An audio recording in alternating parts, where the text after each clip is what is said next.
నమస్తే, నేను doctor Padmaja Lella, consultant gynaecologist, విధాత hospital, Vijayawada.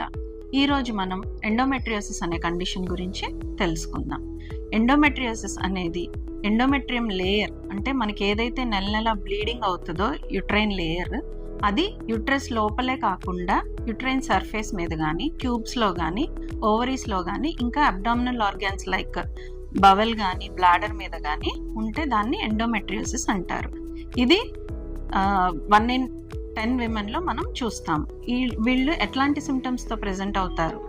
వాళ్ళకి continuous pain through out the month ఉండొచ్చు, లేకపోతే క్రానిక్ బ్యాక్ ఏక్, లో బ్యాక్ ఏక్తో సఫర్ అవుతారు, అండ్ ఇర్రెగ్యులర్ సైకిల్స్ రావచ్చు, లేదు మెన్రేజిక్ సైకిల్స్ అంటే ఎక్కువ బ్లీడింగ్ అవ్వచ్చు, లేదంటే ఇన్ఫర్టిలిటీతో వస్తారు, లేదంటే పీరియడ్ అప్పుడు బ్లోటింగ్ సెన్సేషన్, లూజ్ స్టూల్స్తో అట్లా ప్రెజెంట్ అవుతారు. సో ఇది ఎందుకు వస్తుంది? దీనికి ఖచ్చితంగా మనకి థీరీస్ లేకపోయినా జెనెటిక్గా అంటే వంశపారపర్యంగా వచ్చే అవకాశం, అండ్ మోస్ట్ యాక్సెప్టెడ్ థియరీ ఏంటి అంటే reversal flow of menstrual flow అన్నమాట. అంటే మనకి నెల నెల బ్లీడింగ్ అయ్యేది వెనక్కి, అంటే ట్యూబ్స్లో, ఓవరీస్లో, అబ్డామినల్ ఆర్గాన్స్లో చేరి ఈ ఎండోమెట్రియోసిస్ కండిషన్ కాజ్ చేస్తుంది. ఏం జరుగుతుంది? మనకి ప్రతి నెల బ్లీడింగ్ పొర బయటకు వచ్చేస్తుంది వజైనల్ ఆరిఫైస్ ద్వారా. అలా కాకుండా ఈ ట్యూబ్స్ మీద, ఓవరీస్ మీద, బ్లాడర్ మీద, బవెల్ మీద ఉన్నవి ఈ హార్మోన్ ఎఫెక్ట్తో గ్రో అయ్యి సిస్ట్ లాగా ఫామ్ అవుతాయి. వాటిని మనం ఎండోమెట్రియోటిక్ సిస్ట్ అంటాము. కానీ వీటికి బయటకు వచ్చే దారి లేక అవి పెరిగి పెద్దదయ్యి బాగా పెయిన్ఫుల్గా ఉంటాయి, అండ్ ఇరిటేట్ చేస్తాయి అన్నమాట. సో ఇన్ఫ్లమేషన్ వల్ల మీకు వెనక పేగులకి అండ్ యూట్రస్ వెనక్కి వచ్చి ఈ ఓవరీస్ అతుక్కోవటం కానీ, ట్యూబ్స్ అన్నీ కూడా కింక్ అయిపోవటము, బ్లాక్ అయ్యి ఇన్ఫర్టిలిటీ కాజ్ చేయటం, ఇట్లా ప్రెజెంట్ అవుతారనమాట. సో మీకు ఇన్ఫర్టిలిటీతో వస్తారు. ఎందుకు? ట్యూబ్స్ బ్లాక్ అవ్వటం, ఓవరీస్ అంతా ఈ సిస్ట్తో ఫిల్ అయి ఉంటాయి అన్నమాట. ఈ ఓవరీస్ యూట్రస్ వెనక్కి వెళ్ళిపోయి అక్కడ అతుక్కుపోయి ఉంటాయి అన్నమాట.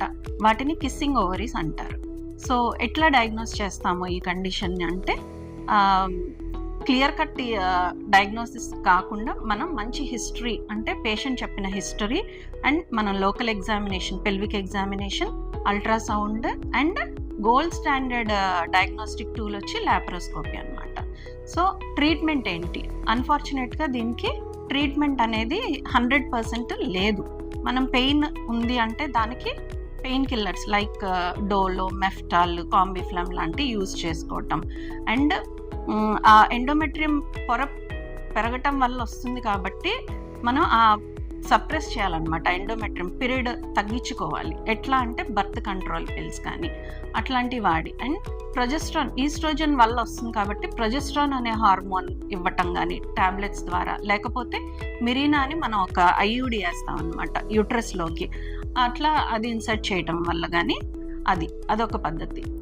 గోల్డ్ స్టాండర్డ్ ట్రీట్మెంట్ వచ్చి లాప్రోస్కోపీ, సర్జికల్ మేనేజ్మెంట్. ఇది ఎవరికి చేస్తాము అంటే సిస్ట్లు బాగా పెద్దగా అయిపోయి సివియర్ పెయిన్ రావటం కానీ, ఇన్ఫర్టిలిటీ, ట్యూబ్స్ బ్లాక్ అయిపోవటం వల్ల, అండ్ ఈ మెడికల్ మేనేజ్మెంట్ ఎప్పుడైతే పనిచేయదో అప్పుడు మనం సర్జికల్ ఆప్షన్కి వెళ్తాము. లాప్రోస్కోపీలో ఏం చేస్తామంటే ఆ సిస్ట్లు అనేవి ఎక్సైజ్ చేస్తాము, అండ్ ఎండోమెట్రియోటిక్ టిష్యూ ఎక్కడైతే ఉందో దాన్ని కాటరీతో బర్న్ చేయటం కానీ, అండ్ ఆ ట్యూబ్స్ బ్లాక్ అయిన వాటిని రిలీజ్ చేయటము, అతుకులు ఫామ్ అవుతాయి కాబట్టి ఎడేషన్స్ని రిలీజ్ చేయటం, ఇలాంటివన్నీ లాప్రోస్కోపీ ద్వారా చేయటం జరుగుతుంది. అండ్ కామన్గా చాలామంది అడిగే క్వశ్చన్ ఏంటంటే, ఈ ఎండోమెట్రియోసిస్ అనే కండిషన్ క్యాన్సరస్ అని అడుగుతారు. అది క్యాన్సర్ కాదు, అండ్ దానంతట అదే పోతుందా అని అడుగుతారు. దానంతట అదే పోదు, అండ్ మనం ఖచ్చితంగా ట్రీట్మెంట్ ఇవ్వాల్సి ఉంటుంది. అండ్ ప్రెగ్నెన్సీ, చైల్డ్ బర్త్లో ఏమవుతుంది, లాక్టేషన్ అప్పుడు అంటే పాలిచ్చేటప్పుడు, ప్రెగ్నెన్సీ అప్పుడు ఏమవుతుంది, మనకి పీరియడ్ రాదు కాబట్టి టెంపరీగా మనకి ఎండోమెట్రియోసిస్ అనే కండిషన్ తగ్గుతుంది. బట్ ఈ లాక్టేషన్, ప్రెగ్నెన్సీ అయిపోయాక మళ్ళీ అది తిరిగి వచ్చే అవకాశం ఉంటుంది.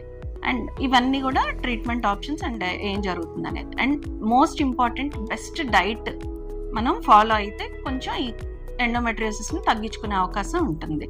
ఎందుకు ఇది వస్తుంది? ఈస్ట్రోజన్ ఉండటం వల్ల వస్తుంది కాబట్టి మనం ఈస్ట్రోజన్ తగ్గించుకునే diet like sea foods, fish, omega 3 fatty acids ఎక్కువ ఉండే food, and nuts, grains, whole grain, high fibre ఉన్న డైట్, అండ్ ఆల్కహాల్ లాంటివి, స్మోకింగ్, డ్రింకింగ్ అలాంటివి అవాయిడ్ చేయాలి. అండ్ గ్లూటెన్ ఫ్రీ డైట్ తీసుకోవాలి, వీట్ అట్లాంటివి తగ్గించుకోవాలి. అండ్ మనం విటమిన్ A, C, జింక్ ఇట్లా ఉన్న ఆహారం ఎక్కువ తీసుకుంటే మనం ఎండోమెట్రియోసిస్ నుంచి కొంచెం మనం కాపాడుకోగలం. ఇలాంటి మరిన్ని అవేర్నెస్ వీడియోస్ కోసం మన ఛానల్ని సబ్స్క్రైబ్ చేయండి. Thank you.